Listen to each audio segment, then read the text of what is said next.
Hi.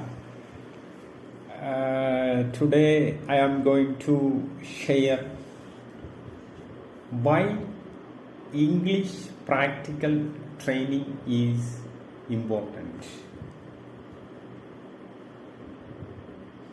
In my long years teaching experience, I share based on that. First of all, practical training helps students use English in real life situations.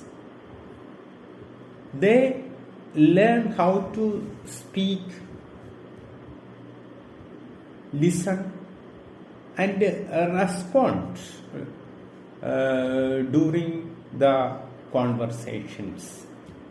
In addition, it improves confidence because students practice speaking regularly.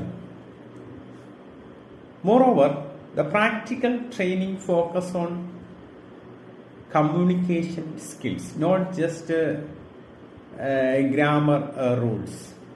As a result, learners can speak more naturally